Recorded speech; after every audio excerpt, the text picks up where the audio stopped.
J. Ralph, tell us about the song and the original score that you wrote for the movie Racing Extinction. How did you get involved with this project? Yeah, I've been, working with those guys for some time. I had done The Cove with them, and when I heard about this project, it's a very important topic and something that everyone should know about. So we worked for some time creating a score that would match these images that they had spent, years getting. And, it's very powerful stuff, the images that they captured. Mm-hmm. And as you said, I did the score, but I also did two original songs for the film, one with Sia and one with Antony and the Johnsons. Mm-hmm. And both of those are, intended to help bring awareness to the message. Mm-hmm. We'll talk about writing the songs, those respective songs for the movie. Where did the ideas for them come from?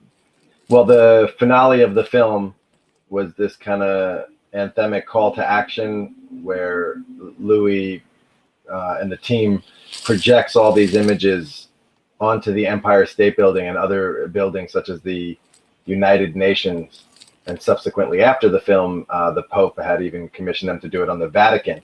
So it's been this incredible awareness for the species extinction globally.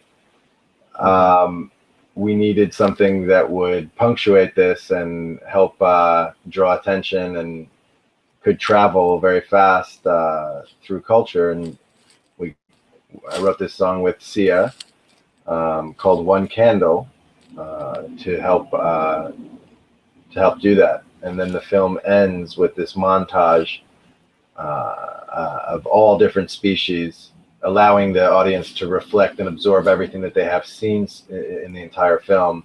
And it's this incredibly powerful performance by Antony Hegarty of Antony and the Johnsons. And we wrote that song together, and the two work together because one is to inspire and tell you that everyone has the power within themselves to create real change in the world, but then also this reflective kind of haunting meditation that there is real loss going on, and we really wanted to get people linked up with with that loss. Mm-hmm. So take us through the process of once you've got the song written, when you're recording it, with these great artists, Sia and Antony. What is that process like? The trial and error and such. Well, it's not really so much trial and error. It's kind of, I have an idea as the composer, and then reach out to somebody that I think would be appropriate to work with and see if they're interested, and play them the idea, and that's kind of basically how it works. And then work on the different lyrics together. Because in the case of the song Manta Ray with Antony, that's the entire theme of the whole film. So all of the music in the entire film is based off of the Manta Ray theme. And then we adapted that into a song and put lyrics to it, which Antony wrote the lyrics on. And so it's just trying to distill the movie into an sonic narrative that will work, help people understand these messages in another context. Mm-hmm. Now, you've worked on quite a few documentaries. It seems like every major doc these days has a song or a score by J. Ralph. What attracts you to that genre of filmmaking? I mean, it's where all the kind of, in my opinion, a lot of the risk is being taken, a lot of the progressive cinema is happening, and even the most uninteresting, worst made, poorly made doc is still worth your time. Well, maybe I have have access to some better docs than most people, but generally speaking, you're still gonna learn something. It's gonna be real emotions for the most part. These are real people. If they're holding true to the tenets of documentary, and it's not you know, some kind of messing with the form just, you know, to capitalize on it. These are, you know, these are real things. They're real people, real issues, and I find it fascinating, you know, and I find it, you know, so inspiring that these people are taking on the most critical issues of our time, whether it's climate change or you know, autism or species extinction or the war or, you know, soldiers being, you know, a kidnapping of people during the war. I mean, there's so many issues that are punctuated by these films. And then, you know, even stuff that, about magic and poetry of human creativity, like, you know, Philippe Petit or Vivian Mayer, you know. So, and you walk away and it's not, you know, it's, you get to dive deeper into these people's lives and, you know, look on Google and really research who these incredible people were and are. Mm-hmm. I think that, you know, when you say the word documentary to people, a lot of people take for granted the sort of narrative storytelling aspect of it because it is, you know, based in reality. And I think certainly music helps in telling that story. So can you talk a bit about using music as a way to, I guess, tell the story of these Sure, yeah.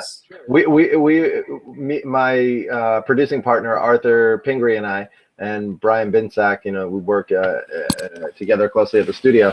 It's trying to bring as much production value to these scores in the arrangements and the production and the recording of the instruments as possible to make it more of the experience people have, you know, come to realize in watching a movie. And so we feel that that really helps transport people into these stories. And that's, you know, basically what we want to focus on, you know, help creating an immersive environment. Right. And to that end, on this film, was there a particularly great piece of music that you wrote that ended up not making it into the film, or? No, I think we're pretty judicious with how we write and record these pieces because, you know, there's not the same resources as a feature film. So whatever I'm writing, or I could be writing a lot of stuff, but whatever I produce with the guys has to be stuff we're going to use because we don't have the luxury of wasting resources on things that we're not going to use, you know? Right, yeah. So 3 years ago, I'm sure you don't remember this, but I interviewed you about your first Oscar Yeah, no, I remember, nomination. of course, yeah. Wonderful. So you're one of the few people who has ever been nominated in the Best Song category for a documentary. What did that recognition mean to you? Well, for me, it meant a lot because it's, you know, it's completely outside the Hollywood system. So there's no marketing campaigns. There's, you know, no giant parties and things like that. It's a very small team and a very small reach, if you will. So it really relies on people's excitement of seeing these projects and, you know, being moved by it. You know, they're not being inundated by billboards and TV ads and things like that to help make that awareness that it's, you know, something that they might be interested in. So, yeah, I mean, you know, for getting recognized for a film that has real social importance is a big honor to be, you know, part of that whole history of the songs, you know, for something that's, you know, important for our you know, whole civilization right now. You know, and especially to have something that's such a meditative and slow and intimate song. That's not a bombastic song. It was, you know, it's just a piano and a vocal and a duet with Joshua Bell. As you remember, it was, you know, sung by Scarlett Johansson. So again, you know, they're not, it's not like this giant, you know, pop machine with record labels pushing it and things like that, you know? Right. Well, thank you so much, and congratulations on the film. Really great work. Well, thanks for taking the time, and it's so good to talk with you again, and I really appreciate it. And I'll talk to you real soon. You're welcome. Talk to you later. Great talking to you again. Okay, bye-bye. Have a great New Year's. You too. Bye. Bye-bye.